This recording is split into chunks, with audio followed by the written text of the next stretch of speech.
Hey everybody, Aaron Cowan, Sage Dynamics. This week's questions answered video, what do I think about suppressors for home defense purposes? So what do I think? I think yes. I think absolutely yes. Be it handgun or rifle, a suppressor is going to be a huge advantage, and I can't really think of any clear disadvantage for home defense purposes. There are some significant drawbacks to the purchase of a suppressor, more so now than there were say this time last year, because the ATF, the regulations and how you have to go about buying a suppressor has changed to some degree, has made it more difficult.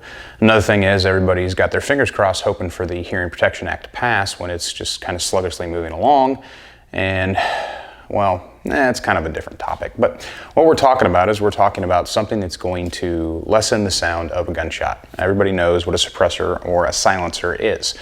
They don't silence the gun, they suppress the sound of the report to hopefully hearing safe levels depending on the quality of the can and the environment that it's fired in. Some cans may be or may sound hearing safe outdoors, but indoors they're not quite hearing safe and they reach the level to where they pass that pain threshold. Pain threshold's easy to identify. If you shoot it and your ears hurt, it's over the pain threshold. But they are going to allow you to maintain your hearing attenuation in the event that you have to fire a firearm indoors versus if you were to use your handgun or your rifle unsuppressed in the same environment. So strict functional negatives to a suppressor, talking about a handgun. You are going to get barrel shadow if you're using a weapon light in a low light environment. It's going to cast a shadow that is going to be slightly distracting depending on the environment that you're using it in. Another drawback is it is going to be slightly less maneuverable, and if it's not a suppressor that you've spent a lot of time with and you're familiar with and you've actually tuned to your gun, it may cause cycling issues because handguns can be finicky when we start introducing suppressors to them. So it's a good idea to vet the suppressor on the gun, on the ammunition that you're going to use long before you set this thing on the bedstand or use it as your in-home carry self-defense firearm. You have to do that because something that works good for 15, 20 rounds, that 21st round may cause a cycling issue and do some malfunction, and that malfunction is going to occur after maybe 1 or 2 rounds, and that's not a time to have a malfunction. The best time to have a malfunction is in practice only, and we practice them because in the unlikely event that they do happen, we want to be able to clear them with a high degree of unconscious competence. If you're not used to some of the, I would say, atypical malfunctions that can occur with a suppressed handgun, you may not know exactly what you're looking at. You may not know exactly what you got based on the way the gun felt before you started going through the diagnostic process to actually clear your malfunction.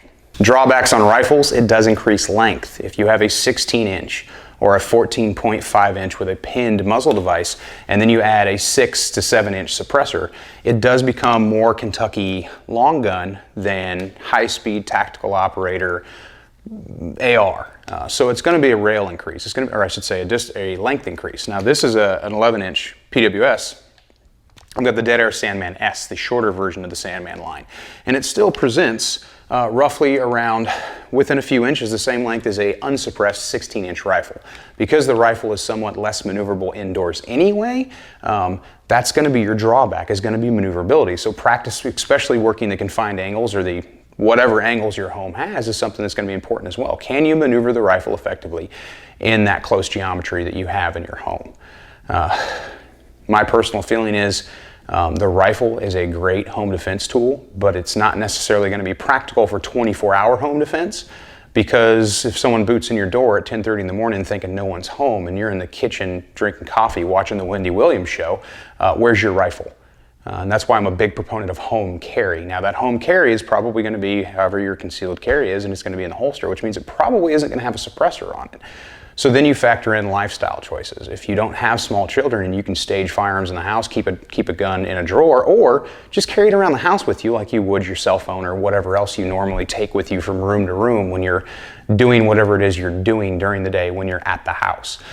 Now at night, very easy to have the rifle next to the bed, and it's so much easier to just pick it up and go to work versus pick it up and put on Ear Pro and then go to work. So the advantages of suppressor are huge. One of the biggest disadvantages that comes up is legality. So the legality issue, there isn't one. State specific, there may be some interesting, vaguely worded laws, but the object to which you use for self-defense is immaterial to the legality of that self-defense. And what I mean is, If you use something for self-defense, that item is secondary to what actually took place. As long as you're criminally good, what I mean by it was a justified use of lethal force, you've met the standards for self-defense, then the object you use for self-defense is going to be kind of, well, criminally irrelevant. Now, civilly, don't know, because civil cases are preponderance of the evidence versus reasonable doubt. Usually, in some states, if you're cleared criminally, then you're good to go civilly as well. Is it going to look worse? Yeah, especially if the media gets a hold of it. You used a silencer to shoot a guy in your own home, and that's really bad. The states where it's going to be the worst are also the states where suppressors are most tightly controlled or nearly impossible to get a hold of. There are cases out there of people using suppressors in self-defense, and it just went just fine. It is very, very rare because suppressors in general are very, very rare to be out there. You take 10 gun owners, you may have 1 or 2 of those gun owners that actually owns a suppressor. I mean, you can tell just by looking at short-barreled rifles how many people would rather go the SIG brace or the pistol brace route than actually do the paperwork to get a registered short-barreled rifle. So there's no illegality issue of it as long as the suppressor is legally owned. But can it be used against you? Everything can be used against you if it makes it into the trial, if there is in fact a trial or hearing. So you have to, are you willing to take that risk? Or are you willing to use a suppressor to maintain your hearing? Some people might not think it's a big deal, but it is, because depending on what kind of muzzle device you're using on your AR or even your handgun, that concussive blast inside of a confined environment can be very debilitating. It can remove your ability to hear, obviously, but it can also have other adverse effects on your equilibrium and things like that. That's a reason why suppressors are so popular. Not necessarily just for hearing attenuation, but it cuts down on that concussive pressure in close quarters, which is something that you definitely want. So that's my opinion on suppressors from my experience skill level.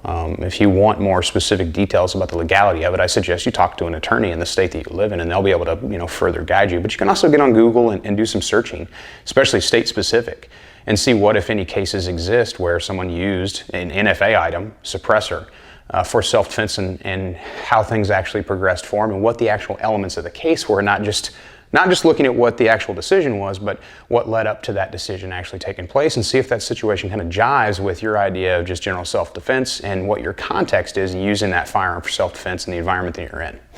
I'm Aaron Cowan with Sage Dynamics. Train accordingly.